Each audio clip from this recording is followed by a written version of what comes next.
కొంతమందిలో దూరం నుంచి చూసే వాళ్ళకి ఒక అభిప్రాయం ఉంటుంది ఏంటంటే అన్న, ఇంతకుముందు ఎవరైనా ఒక ముఖ్యమంత్రి మీద గెలిచి ఉంటారు, మీరు అప్పటికి ముఖ్యమంత్రిగా ఉన్న నాయకుడు, కాబోయే ముఖ్యమంత్రిగా ప్రచారంలో ఉన్న నాయకుడు, ఇద్దరి మీద గెలిచారు.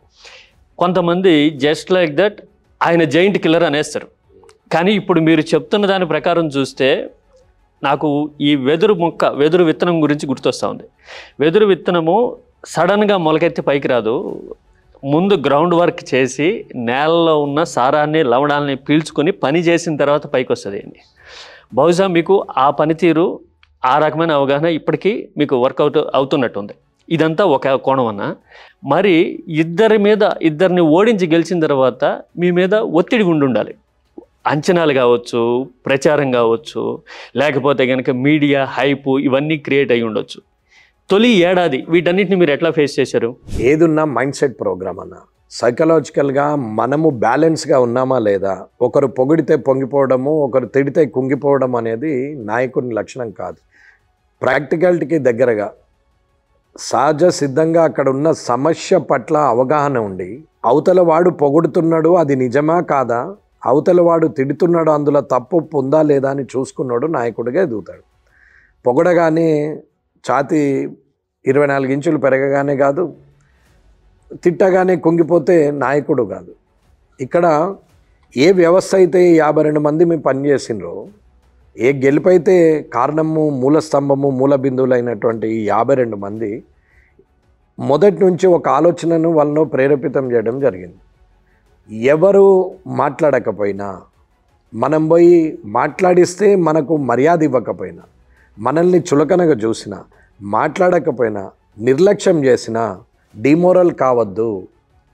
ఎందుకు వీళ్ళు మనల్ని చులకనగా చూస్తున్నారు, వీరు మనల్ని పిలిచే పరిస్థితికి తీసుకురావాలని ఒక ఛాలెంజింగ్ నేచర్ తీసుకోవాలా, ఖచ్చితమైన కఠిన నిర్ణయం తీసుకొని వాళ్ళని పదే పదే మళ్ళీ వెళ్ళి మాట్లాడించాలా తప్ప వదిలేయకూడదు అని చెప్పాం.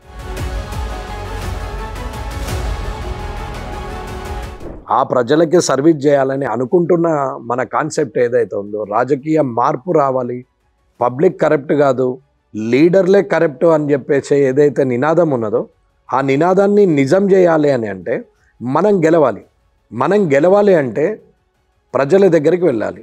ప్రజల దగ్గరికి వెళితే ప్రజలు మనతో మాట్లాడడానికి ఫస్ట్ మనల్ని నమ్మాలి అంటే మన ఓపికను పరీక్షిస్తారు. మనం ఎంతవరకు ఓపికగా ఉన్నామో అనేది కూడా ప్రజలు ఆలోచన చేస్తారు.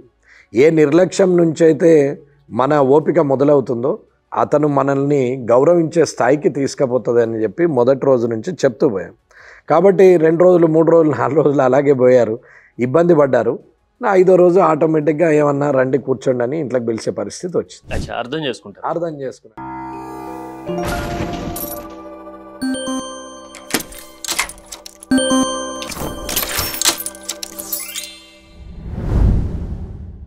ఇంటి ముందర మాట్లాడని వ్యక్తిని ఇంట్లోకి ఆహ్వానించుకునే స్థాయికి తీసుకురావడానికి సంవత్సరం పట్టింది.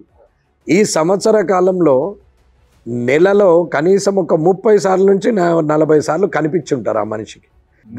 బంధాన్ని, పనితీరుని ప్రజలకి అలవాటు చేశారు సంవత్సర కాలంలో. మెల్లిగా పోయేసరికి అప్పుడు వీళ్ళు నమ్ముతున్నారు కాబట్టి అదే వ్యవస్థలో వీరికి ఎప్పుడు కూడా నిర్లక్ష్యము, గౌరవము 2 సమానంగానే కనిపించినాయి. అక్కడ తేడా ఏమి కనపడలా.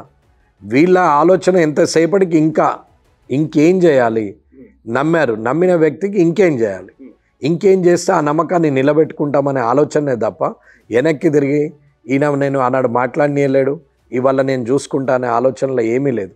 గెలవక ముందు ఎలా ఉన్నారో గెలిచిన తర్వాత కూడా అదే పద్ధతిలో ఇంటికి వెళ్ళి మాట్లాడుతున్నారు. కాబట్టి వ్యవస్థ అలాగే ఉంది. ప్రజల్లో కూడా ఒకటే మాట చెప్పినాం, మీతో ఉంటా, కామారెడ్డిలో ఉంటా, పిఏ ఉండరు, మీరు డైరెక్ట్గా రావచ్చు, పని చేసుకోపోవచ్చు. న్యాయం మీ సైడ్ ఉంటే నేను మీ సైడే, మీ సైడ్ తప్పు ఉంటే నేను ఉండను, తప్పు చేయనివ్వను. కాబట్టి మీ ఇంటికి వచ్చి పని చేసి పెడతా ఖచ్చితంగా. కాబట్టి నాకు కొంచెం సమయం పట్టినా, ఇబ్బందులు ఎదురైనా నేను ఖచ్చితంగా అన్నమాట మీద నిలబడి ఉంటా నేను అని చెప్పినాను. కాబట్టి మీరు నన్ను నమ్మితే, నేను నిజాయితీపరుని అని అనుకుంటే ఓటేసి గెలిపించండి, నమ్మితే అని అన్నాను. కానీ నన్ను ఎమ్మెల్యేగా ఆశీర్వదించండి, అసెంబ్లీకి పంపండి, మీ ఆ వాకిట్లో సాన్పేస్తాను, వాకిలు నూకుతాను, మీ ఇంటి పెద్ద కొడుకునైతే లేకుంటే కంట్ల ముళ్ళుంటే తీస్తా ముత్యం అనేది ఇలాంటి డైలాగులు ఏం చెప్పలేదు. నమ్మితే మీరు ఓటేయండి అన్నాం. నమ్మారు, ఓటేశారు. వాళ్ళు అన్న ప్రకారంగా చెప్పాను. ముందర జీబు రాదు, వెనకాల పోలీసులు ఉండరు, కాన్వాయ్ రాదు. ఇదే బండిలో ఏ బండిలో అయితే వచ్చి ఇప్పుడు నేను 5 ఏళ్ల నుంచి మీతో తిరుగుతున్నానో అదే బండిలోనే వస్తా, బండి కూడా మారదు అని కూడా మాట ఇచ్చాను.